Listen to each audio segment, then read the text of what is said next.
Sigamos con la simbología y ahora hablemos en cifras, porque sí que tiene números este Apocalipsis. Empecemos con el número 3 o los derivados de 3. El 3 mismo no se emplea nunca como una cifra absoluta. O sea, no es el número 3. Está representado más bien por su adjetivo. La tercera parte, el tercer sello, el tercer ángel, la tercera fracción, el tercio.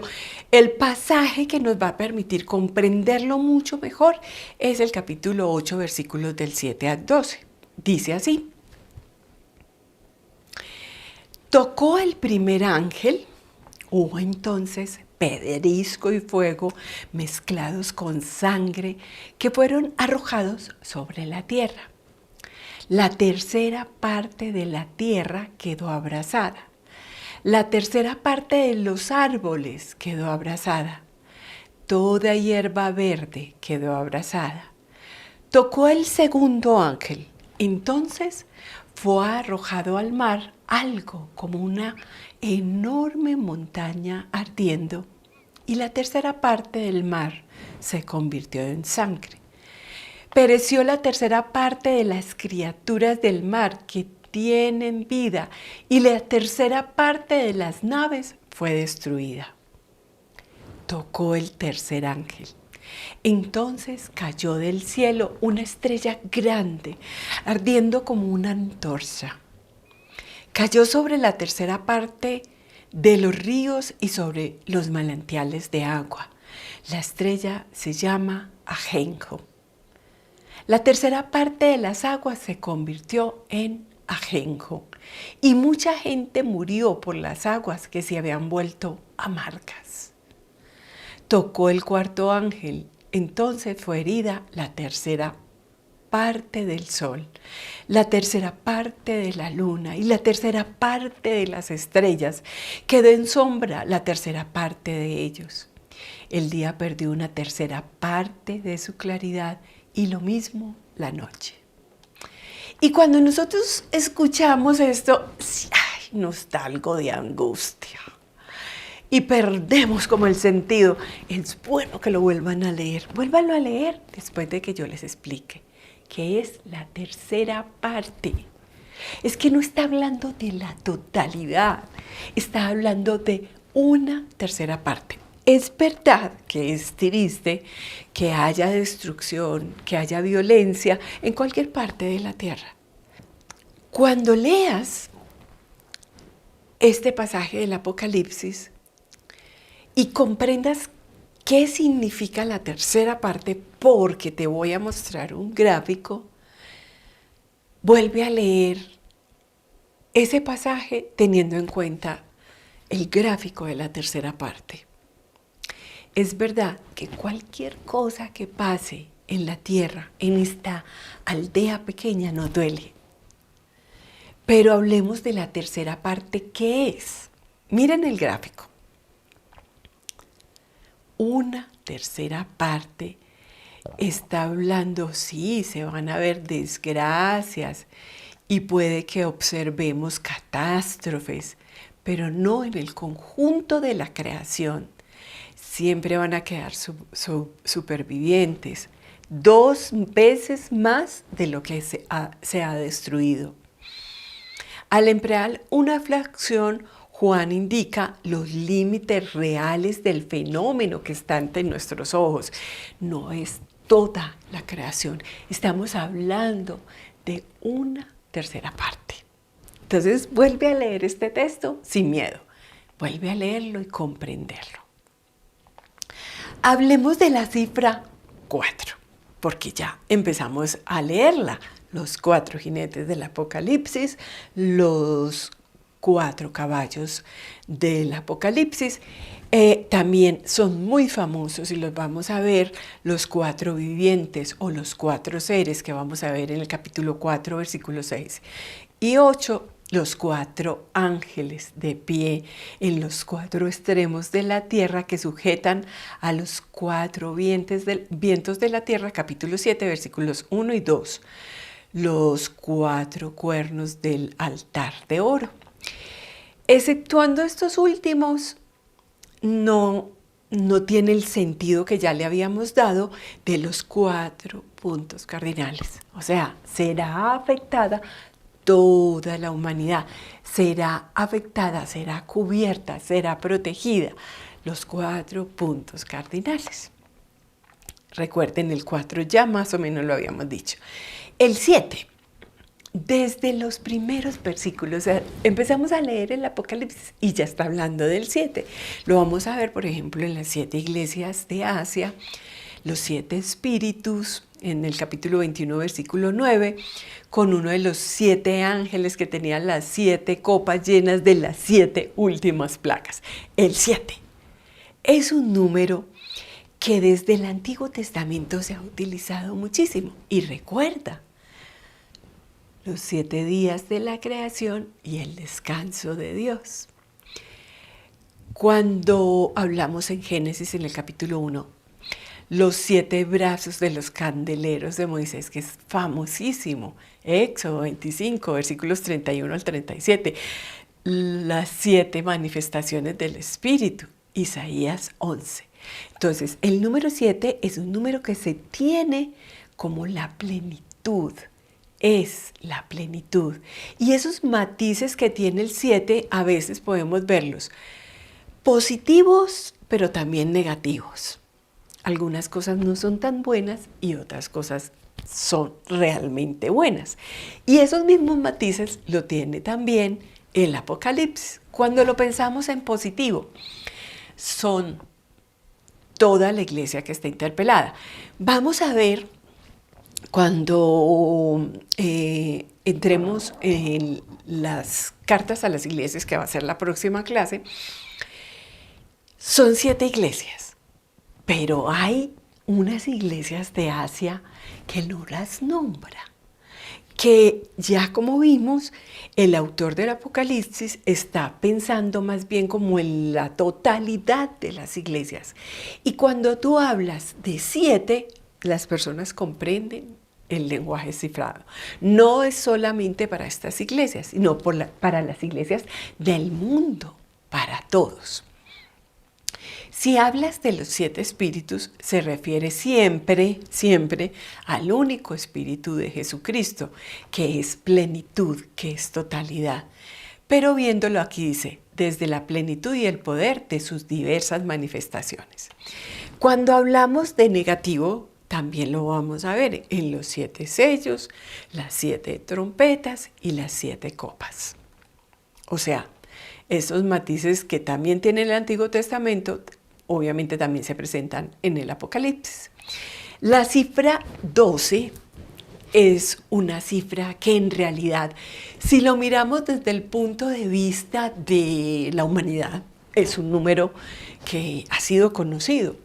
Los 12 meses del año, los signos zodiacales, tanto en el Antiguo Oriente y después cuando descubrimos que también aquí en lo precolombino, en lo azteca, miraban las estrellas y se daban cuenta que según los astros habían 12 meses. Por eso se pudo hacer un calendario azteca. Pero hablemos del 12 y qué sentido se le da en la Biblia. Definitivamente se hereda del Antiguo Testamento. La figura de los 12 hijos de Jacob, que es el antepasado de Israel, en Génesis en el capítulo 35, versículo 22. Después, cuando Jacob se está despidiendo porque está muriendo, presenta otra vez a sus hijos, pero los presenta distinto. Porque obviamente esa familia ha crecido y ya no es una tribu pequeñita, sino cada hijo representa las tribus de Israel. O sea, cada hijo se fue desmembrando de esa tribu y formó una tribu aislada. Y es importante porque son las tribus de Israel en total que al fin y al cabo son como todas las que reciben la salvación. Génesis en el capítulo 49, versículo 28. Estos textos anteriores que les di, o los textos del Génesis, son más o menos recientes. Cuando yo digo recientes es porque es en la época del exilio que se escribe. Pero hay unos textos muchísimo más antiguos y que tienen que ver también con el número 12. Por ejemplo, Éxodo en el capítulo 24, versículo 4, 39, 14 y Josué en el capítulo 4, versículos 1 al 9, que es toda esa tradición de las 12 tribus de Israel. ¿Quién más habló de 12? Jesús, claro que sí. Llamó a los 12 discípulos, eligió a los 12 para que estuvieran con él. Y eso tiene que ver como un buen judío en su corazón. Están las 12 tribus de Israel y al elegir los 12 apóstoles, las tribus de Israel se complementan con esta nueva alianza. La antigua alianza que se complementa con una nueva alianza. Y ahorita les había contado los 12 canastos o los 12 trozos que sobran de la multiplicación de los panes y los peces en el capítulo 6, versículo 34. Quiere decir que me estaba adelantando. Hablemos de este texto. Este texto es bellísimo. Capítulo 12. La mujer y el dragón. Y dice que la mujer está coronada con 2 estrellas. Esta es una imagen preciosa. De las cosas hermosas del Apocalipsis es esta. Lo vamos a comprender en su totalidad. Vamos a saber qué significa y qué es lo que quiere expresar. La hemos visto referida a María y muchas veces en las celebraciones marianas leemos este texto como ella, que es la coronada con las 2 estrellas y que además también es atacada por el dragón rojo que está a su lado. Pero después vamos a ver, no me les quiero adelantar, pero es una imagen preciosa y que la llevo en el corazón. Cuando leemos en el capítulo 21, la Nueva Jerusalén, en realidad hay algo especial. Porque la Nueva Jerusalén empieza a fundirse con lo que yo ya les decía. Sí, son las 12 tribus de Israel, pero también están los 12 apóstoles de esta nueva comunidad. Y cuando leemos, dice que la Nueva Jerusalén tenía una muralla grande y muy alta con 12 puertas. Sobre las 12 puertas había 12 ángeles, o sea, imagínense esa imagen tan bella que yo pienso que muchos artistas, que muchos arquitectos, que muchos pintores han recreado, han dejado volar su imaginación y la han recreado. Y sobre las puertas 12 ángeles y nombres grabados, que son de las 12 tribus de los hijos de Israel. 3 puertas al oriente, 3 puertas al norte, 3 puertas al mediodía, 3 puertas al occidente. O sea, 3 puertas en los puntos cardinales. Y cuando hablamos de 3, está hablando también de un número que tiene que ver mucho con el nombre divino, con el ser de Dios, que es total. Dios Padre, Espíritu, Hijo. La muralla de la ciudad se asienta sobre 12 piedras que llevan los nombres de los 12 apóstoles. ¿Qué es lo que pasa aquí? Que la Nueva Jerusalén atraerá también hacia ella todos los pueblos, la riqueza de toda esa historia de Israel. Yo me siento muy halagada, sintiendo que conozco de la historia de Israel, que sé que son mis antepasados, que eran mis padres, que fueron mis patriarcas, que fueron para mí significativos, que son para mí significativos. Entonces, ¿eso qué es lo que pasa? Que esa Nueva Jerusalén abre las puertas para todos. Es una nueva Jerusalén que lo que hace es como una reconciliación. Miren que es muy lindo este arcoíris que pinta este artista, porque es la alianza antigua y la alianza nueva, porque el arcoíris lo que significa en parte es la alianza, esas 2 alianzas que se unen y forman un solo pueblo. Eso es lo que nos quiere expresar el libro del Apocalipsis. La Nueva Jerusalén es para todos, ahí no hay excluidos, ahí todos estamos. Ahora hablemos de una cifra que me encanta y que me llama mucho la atención, y es el 1000. 1000, la cifra 1000 en el Apocalipsis. Cuando el Apocalipsis habla de que el mal será como, se le dará un tiempo corto, pero después del tiempo de actuación corto que tendrá, habrá 1000 años del reinado de Dios. ¿Qué es lo que ha pasado dentro de nuestra iglesia o dentro de algunas comunidades? El número 1000 lo hemos malinterpretado y lo hemos leído literal. Y por eso en el año 1000 muchos conventos se llenaron, porque ese era el año en donde el Señor empezaría a reinar y juzgaría a todos los demás. Los conventos se llenaron de personas. Cuando nosotros conocemos conventos de esa época, son enormes conventos que ahora viven 2, 3 frailes. ¿Qué pasó en el año 2000? Otra vez la misma historia. La iglesia nunca ha sido milenarista, nunca ha especulado acerca de eso. Pero en realidad sí algunas comunidades, digamos, algunas personas que no tienen muy claro ese sentido o que empiezan a predicar acerca del miedo o infundiendo miedo en sus seguidores, pues han creado problemas graves. Algunos matanzas o suicidios masivos porque era el fin del mundo, era el momento del fin. Entonces no podemos leer el número 1000 de esa manera. Los voy a invitar para que contemos a algunas personas en esta foto. El que me diga cuántas personas están en esta foto se gana un premio. ¿Cuántas habrán? Difícil, ¿cierto?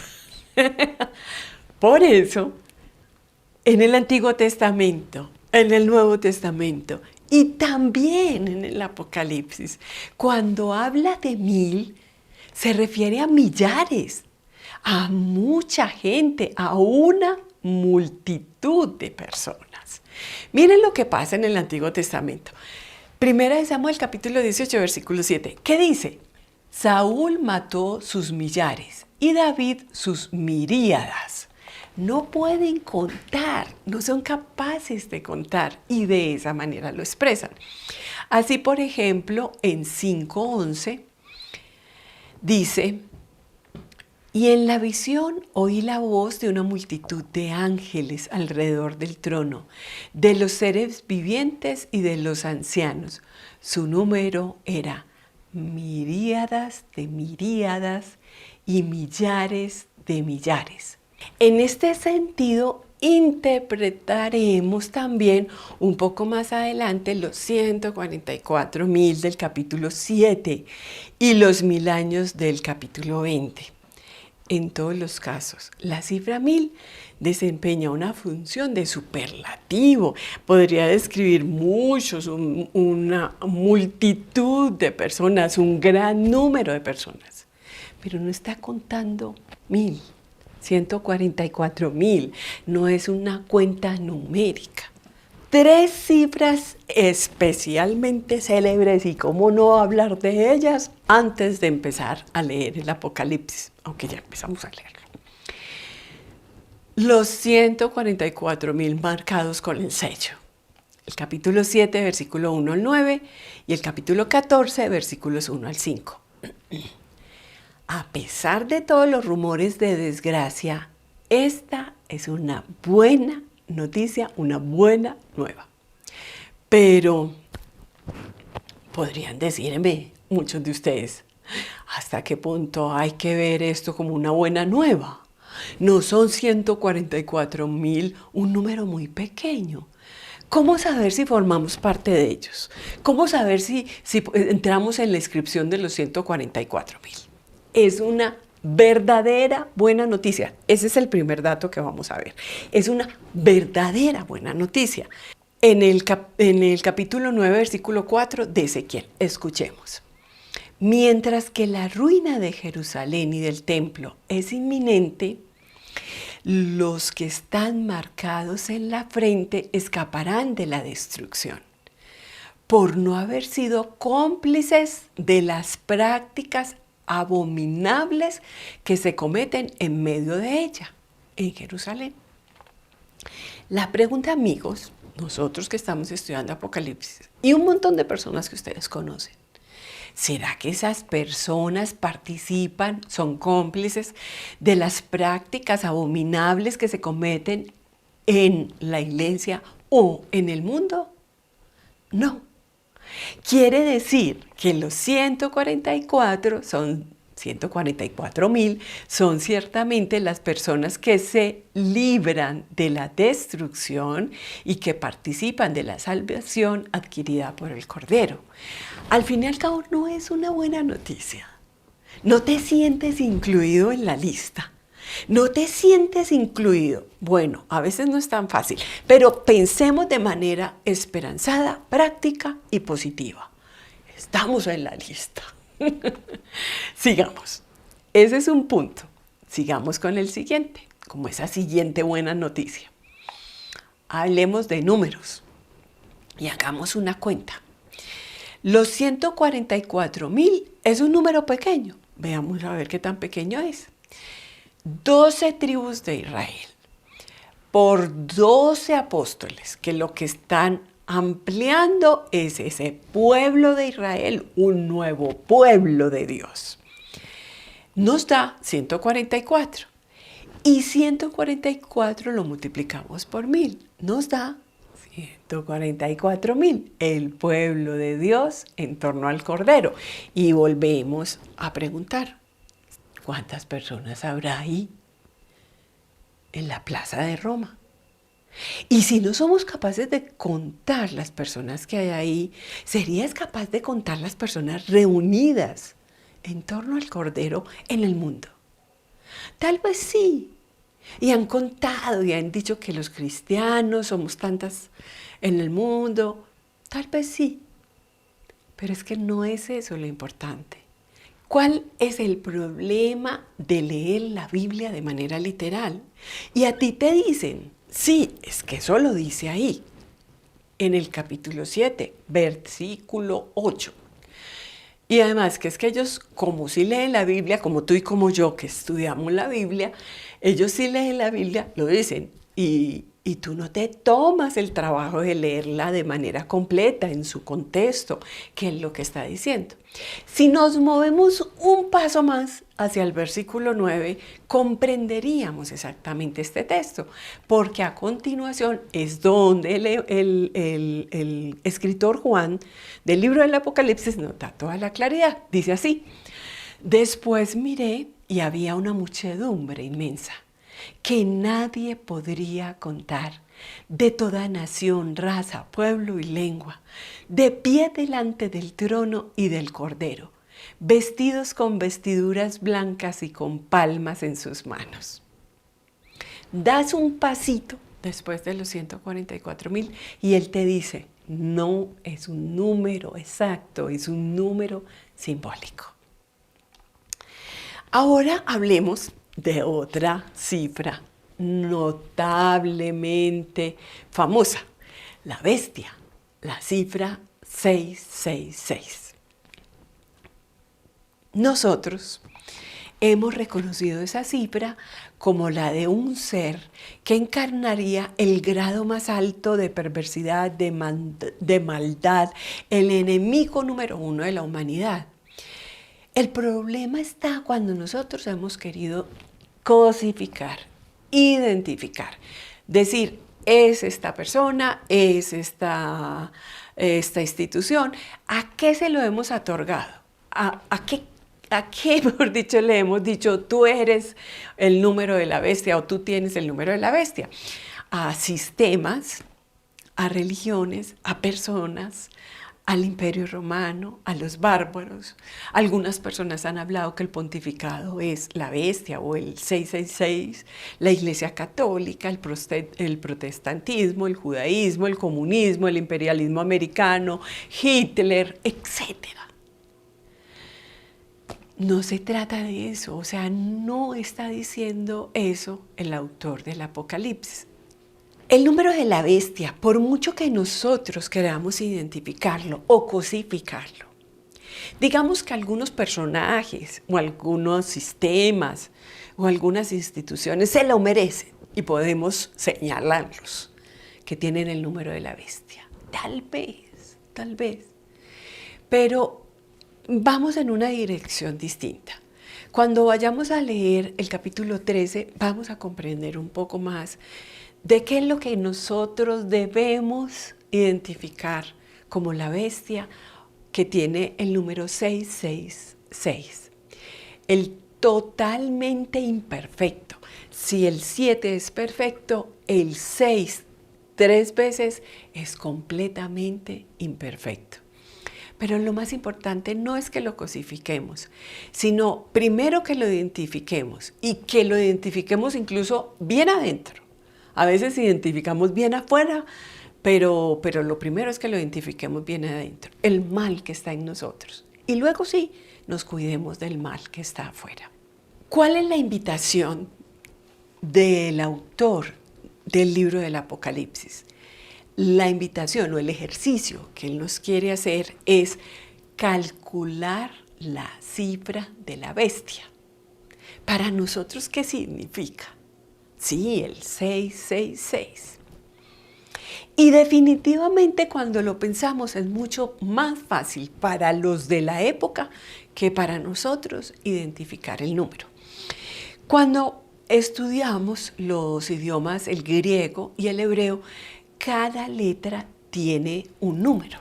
O sea, si tú haces multiplicaciones, si tú sumas, puede darte el 666. Pero, sinceramente, ha sido muy difícil. Algunos lo han cambiado por el 616 o 612. O mejor dicho, intentando que les dé algún nombre, señalar algún personaje, alguna institución. Han intentado de todas las maneras.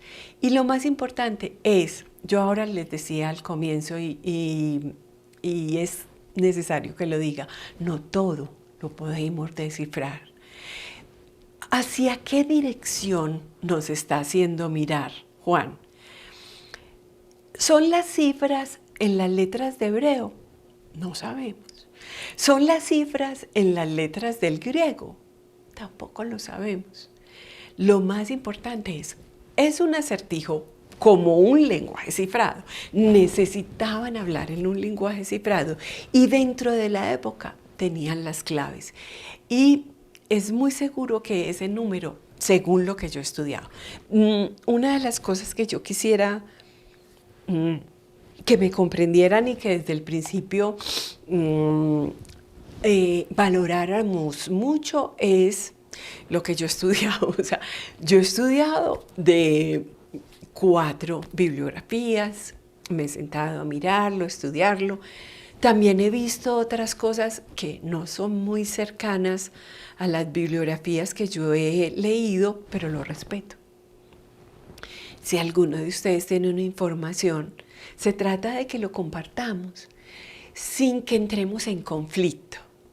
Una de las cosas que más me impactó al hacer la promoción de la clase fue la cantidad de personas que me trataron en forma violenta. Porque este tema crea controversia, pero no entiendo por qué crea controversia de manera violenta. Si tú piensas y ahora nos puedes compartir algo que te parece a ti, te escucharemos. Será muy valioso escucharte, te respetaremos, pero eso no nos hace enemigos.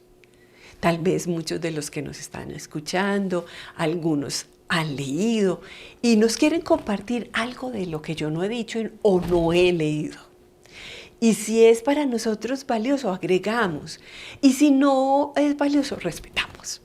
¿Me hago entender? Este es un acertijo que no se ha llegado claramente. Se han acercado al Imperio Romano, a nombres de emperadores, pero no exactamente. Pero sí sabemos cuál es la bestia. el que es enemigo de la humanidad, el que está en contra de nosotros y de nuestra espiritualidad y nuestra relación con Dios. Ese sí se puede identificar. Tal vez por eso es que el demonio se ha identificado con cachos, con cola, tal como lo describe el Apocalipsis y como algunos han dicho que lo han visto. La cifra de la bestia tiene dos características. Una, sigue siendo una cifra humana. Segundo, esto puede y debe comprenderse en dos sentidos. En el primero, ha de ser interpretable y comprensible para el espíritu humano. Y está limitado al mundo humano, en el sentido de que la bestia, a pesar de todos sus intentos de llegar a ser como Dios, no ha podido, porque es limitado y provisional. El reino de los 1000 años. Tal vez esto es un poco repetido, pero quisiera aquí, antes de que terminemos, hablar del reino de los 1000 años y que a Jesús se lo preguntaron. Dinos cómo, cuándo y dónde. Eso se lo preguntaron a Jesús. Y el Apocalipsis habla del tema. Capítulo 20, versículos 1 al 6. La pregunta es ¿cómo? ¿Dónde? Empecemos con el cómo. ¿Será que bastará que nosotros seamos buenos y estemos dentro de los que nos sentimos convertidos? Porque mire lo que expresa el capítulo 20. Son personas que fueron decapitadas por el testimonio de Jesús y la palabra de Dios. Lo que pasa es que no es tan fácil. Yo ahorita les decía, nosotros debemos estar dentro de la lista, pero tenemos que examinarnos. Podemos decir que es fácil, tal vez sí es fácil, pero también tenemos que examinar de qué manera estamos ahí. ¿De qué manera nos sentimos convertidos? ¿Cómo nos sentimos buenos? ¿Qué es lo que estamos haciendo para merecerlo? O ni siquiera digamos eso, porque es que según Dios todo no lo merecemos. Pero es que nos parecemos a Jesús, de eso se trata. El cómo es pagaron un alto precio y vivieron la experiencia del misterio pascual. Y su reino es el de Cristo, sí, con la paz, la justicia, el amor. No se trata de privilegios, no es que vayamos a ser raptados porque pertenecemos a una iglesia, a un grupo. No es así de fácil. Ahora hablemos. ¿Será que los estoy desilusionando? Por Dios. ¿El cuándo? Si no lo sabía Jesús. Él dijo, no lo sé. Eso no, solamente lo sabe el Padre. ¿Puede saberse cuándo comenzará y cuándo acabará este periodo? Parece que no. Entonces nosotros podríamos decir, ¿será que es que Juan estaba diciéndolo desde el nacimiento de Cristo, desde su muerte o resurrección, o a partir de Juan, o fue cuando Juan publicó el libro? No, nada de eso nos da pistas. Nada nos da pistas para saber ni el cómo, ni el cuándo, ni el dónde. Lo más importante es que tú vivas este presente con esperanza y viviendo el misterio pascual tal como lo vivió Jesús, con la misma justicia, con la misma paz y con el mismo amor.